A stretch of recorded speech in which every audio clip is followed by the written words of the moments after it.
Untuk triknya itu kita harus sering-sering belajar atau sering mencoba mengerjakan soal-soal tes intelijensi umum tersebut. Lalu untuk TWK? Untuk TWK itu kan tes wawasan kebangsaan, di mana tes itu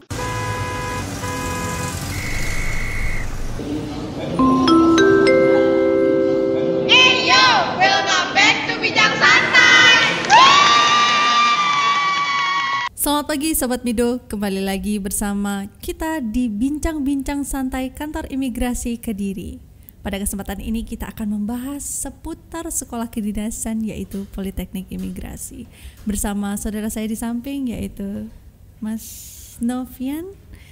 Kata orang bilang, tak kenal maka tak sayang. Untuk itu Mas Novian bisa memperkenalkan diri. Baik, terima kasih Kak Dela. Perkenalkan, nama saya Novian Bambang Purwanto, Taruna Muda Politeknik Imigrasi. Boleh dipanggil Kak Novian atau Mas Novian. Oh baik Kak Novian. Di sini banyak sekali pertanyaan yang masuk melalui WhatsApp dan Instagram Kantor Imigrasi Kediri Kak Novian. Ada yang bertanya, bagaimana sih Kak Novian tips dan trik untuk masuk ke Politeknik Imigrasi? Untuk tips dan triknya sama seperti kita mempersiapkan untuk masuk kedinasan yang lain. Karena pada dasarnya Politeknik Imigrasi itu salah satu dari sekolah kedinasan yang ada di Indonesia. Jadi secara garis besar tidak ada tes yang berbeda jauh, hampir mirip semua. Untuk itu saudara-saudara ingin lebih tahu nih Mas, tahapan-tahapan tes di sekolah kedinasan kita. Baik, untuk tahapan yang pertama kita harus melewati tes SKD. SKD. Benar. Tes SKD itu meliputi ada tes intelijensi umum, tes wawasan kebangsaan, dan juga tes karakteristik pribadi. Dari tiga hal ini apakah ada yang lebih penting atau tiga-tiganya itu penting? Untuk dari tiga bagian tersebut yang paling penting nggak ada Mbak. Jadi semuanya itu ada passing grade-nya. Jadi semuanya itu harus bisa melampaui dari passing grade nilainya itu. Oh betul, tak hanya passing grade ya, namun untuk di akhir SKD nanti harus masuk rankingan ya Mas ya? Benar. Bagaimana sih Mas caranya untuk lolos di SKD karena banyak sekali nih peserta gugur di tahap pertama ini? Benar. Untuk tipsnya mulai dari tes intelijensi umum. Untuk tes intelijensi umum itu adalah tes yang mengenai teknik dasar dari misalnya ada kayak matematika dasar ataupun analogi, sinonim, terus juga pengambilan kesimpulan. Untuk triknya itu kita harus sering-sering belajar atau sering mencoba mengerjakan soal-soal tes intelijensi umum tersebut. Lalu untuk TWK? Untuk TWK itu kan tes wawasan kebangsaan, di mana tes itu memiliki soal-soal yang mendekati pada soal sejarah, sistem pemerintahan, undang-undang, dan mungkin juga mengenai pokoknya intinya segala pengetahuan mengenai kebangsaan. Ya, terus ada lagi yang terakhir itu TKP. Ya, untuk TKP sendiri itu untuk triknya kita harus sesuai dengan kepribadian sendiri aja. Karena kenapa saya bilang begitu? Karena tes ini menguji pada karakter kita sendiri. Jadi jangan sampai kita itu menjawab pertanyaan yang tidak sesuai dengan karakter kita. Malah itu bisa menjadi jebakan dari soal tersebut. Intinya sportivitas, kejujuran, dan juga sering berlatih ya Mas? Benar. Lalu ada lagi tes selanjutnya setelah SKD yaitu tes kesehatan. Bagaimana cara peserta untuk bisa menghadapi tes kesehatan itu? Baik, untuk tes kesehatan itu harus kita persiapkan minimal 3 bulan sebelum tes. Seperti apa? Seperti kita melakukan medical check up, yang mana tes itu meliputi tes kesehatan dalam dan kesehatan luar. Berarti dituntut tarunanya itu untuk sehat jasmani mulai dari luar dan dalam. Benar, dipersiapkan jauh-jauh hari lebih baiknya. Seperti yang Mas Novian tadi bilang, harus melaksanakan medical check up untuk mengetahui apa sih kurangnya dari diri kita. Benar. Ya, apa yang harus diperbaiki, apabila bisa diperbaiki seperti itu. Nah di di tahap kedua ini ada namanya tes kesehatan. Bagaimana Mas caranya agar peserta itu bisa mempersiapkan diri menghadapi tes kesehatan itu? Baik, untuk tes kesehatan ini menurut saya kita harus mempersiapkannya jauh-jauh hari, Kak. Karena tes kesehatan ini adalah tes kesehatan yang tidak bisa kita persiapkan mendadak atau dekat dengan waktu tes itu. Untuk saran saya atau tips saya, lebih baik kita itu melaksanakan medical check up minimal 3 bulan sebelum jatuh waktunya tes. Jadi intinya itu medical check up itu untuk mengetahui apakah ada kekurangan di diri Benar. kita dan apa saja sih yang bisa dipersiapkan dan dibenarkan apabila bisa Benar. diperbaiki seperti itu. Karena kita juga tidak selalu tahu apa yang ada di dalam tubuh kita yang masih kurang-kurang. Dengan adanya medical check up ini bisa mengungkapkan apa saja kekurangan yang akan mungkin menjatuhkan pada saat tes kesehatan itu. Oke, jadi untuk orang-orang tahu nih, apa saja sih, seperti apa sih tes kesehatan itu, apa saja yang diperiksa di Politeknik Imigrasi? Oh baik, untuk tes kesehatan sendiri biasanya itu ada tes untuk menguji mata. Oh, mata. Mata, yang pertama mata, yang mengetahui untuk buta warna dan juga mata minus. Oh, berarti ada tes untuk mata minus dan buta warna. Lalu yang kedua ada? Yang kedua ada pengecekan dari mulut. Mulut, di mana penguji biasanya itu akan memeriksa giginya yang mana yang tidak rapi atau ada yang mungkin berlubang, dan juga ada yang namanya impaksi namanya, Mbak. Impaksi itu lebih apa ya? Giginya itu tumbuh yang di belakang atau di depan mungkin ya? Benar. Jadi itu menabrak dari gigi yang di depannya. Lalu untuk keseluruhan badan? Untuk selanjutnya biasanya ada THT, Mbak. THT. Ya, telinga, hidung, tenggorokan. Benar. Untuk selanjutnya setelah THT itu pengecekan variokokel. Variokokel. Setelah itu ada juga yang namanya tes ambeien, dan yang terakhir itu ada tes varises. Benar.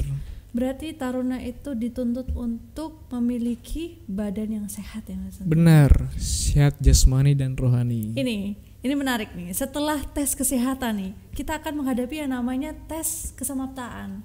Benar. Seperti apa itu Mas? Kita harus untuk tes samaptaan itu meliputi tes samapta A dan tes samapta B.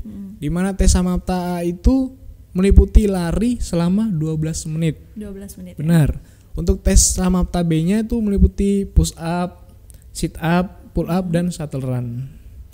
Ada tambahan lagi untuk taruninya, perbedaannya dengan taruna itu tidak ada pull up namun chinning ya. Benar, ada chinning untuk taruni. Jadi untuk para peserta atau catar yang ingin daftar Poltekim itu harus mempersiapkan fisik seperti apa Mas? Benar, kalau saran saya fisik itu jangan dipersiapkan mendadak atau dekat hari. Karena fisik itu harus dipersiapkan jauh-jauh hari, matang, dan sering berlatih. Berarti daya tahan tubuh itu karena terbiasa ya Mas? Benar, dengan terbiasanya kita olahraga, dengan hobinya kita olahraga, bisa menunjang tes samapta kita. Oh baik, untuk Mas Novian sendiri hobi olahraganya itu apa ya? Kalau hobi saya bisa lari, renang, dan yang paling sering saya lakukan dalam olahraga itu biasanya tenis lapangan. Oh tenis lapangan. Benar. Selama hobi-hobi itu apakah bisa Mas Novian dapatkan selama sekolah? Yang bisa saya dapatkan itu yang jelas itu fisik yang prima, Mbak. Oh. Benar. Lalu setelah itu apabila dari catar itu lolos dari tes samapta akan ada tes selanjutnya yaitu tes psikologi. Ya, psikologi atau psikotes ya. Pada tes psikotes itu meliputi tes wawancara. Ada tes wawancara, ada tes menggambar, ada tes tulisnya, dan juga tes koran biasanya, Mbak. Tes koran itu untuk mengetahui seperti apa sih kepribadian dari para calon taruna ini. Benar. Lebih tepatnya untuk tes koran itu merujuk pada ke konsistennya seseorang atau daya tahan orang itu saat bekerja atau menempuh pendidikan. Seperti apa pengalaman Mas ketika mengerjakan tes koran? Pengalaman saya ya yang pertama tangan pegel, Mbak. Karena kan kita menulis angka selama 1 jam, Mbak. Dan itu Mas dituntut untuk konsen mengerjakan itu dengan dengan semua kegiatan yang ada di sana. Benar.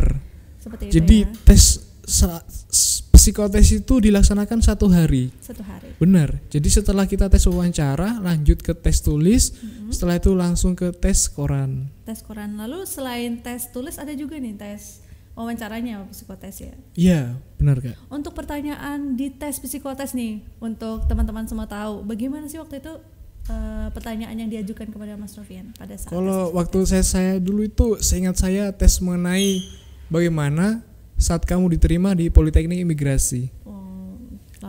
Lalu tes itu pertanyaan itu lebih merujuk kepada kesiapan kita saat sudah diterima di Politeknik Imigrasi, baik secara fisik dan secara mental.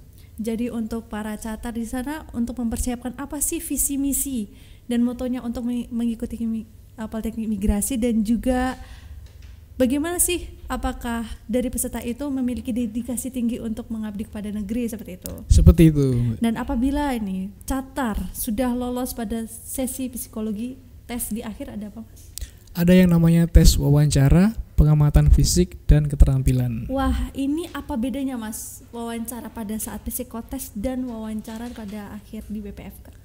Perbedaannya, wawancara untuk di psikotes itu cenderung ke kepribadian seseorangnya. Akan tetapi untuk WPFK itu cenderung kepada tujuan yang akan dicapai ke depannya. Dan juga pengetahuan singkat seputar keimigrasian mungkin ya. Benar. Di akhir. Lalu ada ketika kita menguraikan WPFK itu wawancara, pengamatan fisik dan bakat. Pengamatan fisik itu seperti apa ya Mas? Pengamatan fisik itu seperti postur tubuh kita. Oh, postur tubuh kita dilihat. Dimana pada saat WPFK itu penguji akan menguji bagaimana komposisi tubuh kita atau postur kita. Bisa posturnya itu baik, bisa juga agak gendut ataupun berbagai macam dari postur tubuh itu. Oh, berarti untuk catar itu dituntut memiliki badan yang proporsional ya? Benar. Demi menjaga kelancaran pendidikan nantinya. Benar sekali Kak Dila. Dan setahu saya waktu itu ada yang namanya tes PBB ya Mas ya. Oh, untuk catar iya. itu dipersiapkan harus bisa baris berbaris. Baris berbaris. Dan bakat nih Mas. Yang paling menarik adalah bakat. Untuk Mas Novian sendiri waktu itu menampilkan bakat seperti apa?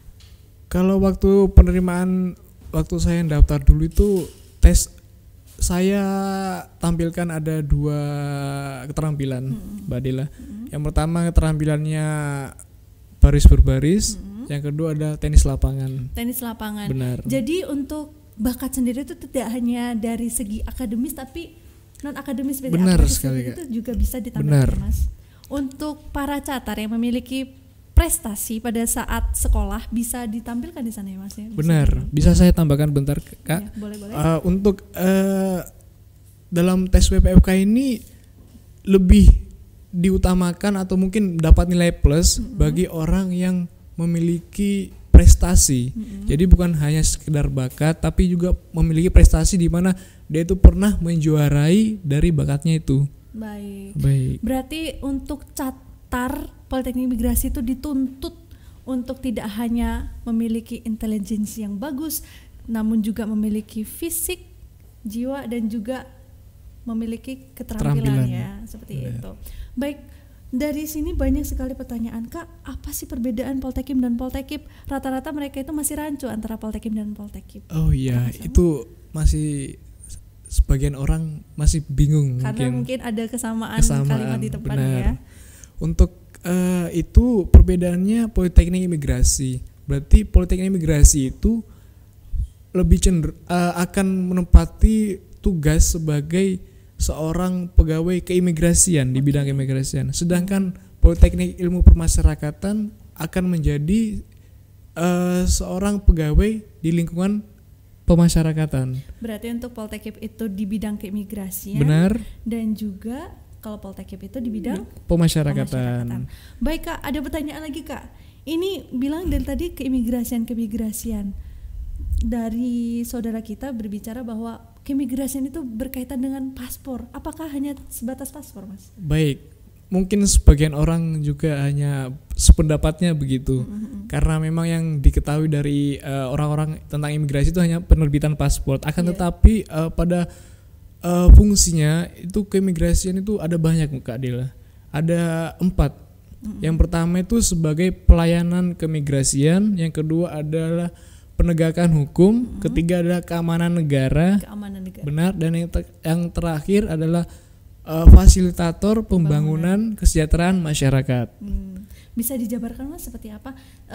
Mungkin yang bisa saudara-saudara kita pahami gitu. Baik, untuk pelayanan keimigrasian itu seperti yang Kak Dila tadi sebutkan, itu penerbitan paspor. Ada penerbitan izin tinggal. Izin tinggal untuk siapa Mas? Untuk warga negara asing. Oh, berarti kita tidak hanya berhubungan dengan warga Indonesia, namun juga berhubungan dengan warga negara asing. Oh, seperti itu. Benar sekali. Selain itu ada penegakan hukum, di mana penegakan hukum ini lebih fokusnya kepada orang asing dan warga negara Indonesia, yang mana dia itu melanggar mengenai keimigrasian. Seperti contoh, orang asing itu membuat paspor atau izin tinggal yang palsu. Oh, seperti itu. Baik, untuk warga negara Indonesianya itu seperti berpergian ke luar negeri tanpa memiliki dokumen perjalanan. Seperti itu.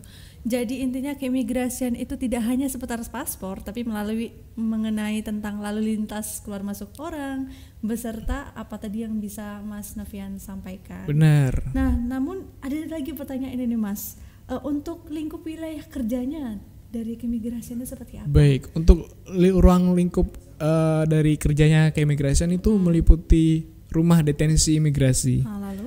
Ada lagi kantor imigrasi. Seperti kita saat ini ya di kantor imigrasi Kediri ya. Dan juga ada di pos lintas batas. Pos lintas batas Mas. Benar. Apa itu pos lintas batas Mas? Pos lintas batas itu adalah sama seperti kantor imigrasi, akan tetapi menempati di wilayah perbatasan darat. Oh, perbatasan seperti darat, ya. Ada di Nusa Tenggara Timur, ada di Papua, ada di Malaysia. Berarti untuk lulusan Poltekkes sendiri itu tersebar di seluruh Indonesia. Lalu ada lagi Mas, TPI ya? Benar. Yaitu tempat pemeriksaan imigrasi. Berarti ruang lingkupnya itu ada di pelabuhan dan juga di bandara. Selain itu tidak hanya di dalam negeri namun juga ada di luar negeri. Ya, untuk di luar negeri itu akan menduduki sebagai posisi atase keimigrasian. Atase keimigrasian. Benar. Berarti untuk cakupan kerjanya itu sangat luas ya Mas ya? Bukan hanya di dalam negeri. Oke. Sampai ke luar negeri. Jadi apa nih? Masih banyak sekali yang bisa kita sampaikan mengenai keimigrasian dan politik imigrasi ya. Tapi sayangnya kita terbatas waktu Mas. Untuk itu apa sih pesan terakhir yang Mas Novian ingin sampaikan kepada para penonton? Baik, untuk pesan saya yang saya ingin tekankan itu adalah kita harus semangat dalam mencapai cita-cita. Jangan sampai kita menyerah pada satu kali kegagalan. Karena satu kali kegagalan itu bukan berarti kita sudah selesai dalam mencapai cita-cita kita. Pesan saya harus tekun dan juga tetap semangat. Jangan pantang menyerah. Mungkin hanya itu aja Kak Dila yang bisa saya sampaikan. Jadi intinya tetap semangat dan coba semua kesempatan selagi masih ada ya Mas ya. Benar sekali. Baik, namun kita tidak menutup kesempatan nih kepada penonton yang masih memiliki pertanyaan, bisa langsung mengajukan pertanyaan melalui WhatsApp dan Instagram Kantor Imigrasi Kediri. Baik, cukup sekian dari kami. Saya Dela Palupi, Novian Bambang Purwanto, pamit undur diri. Selamat siang.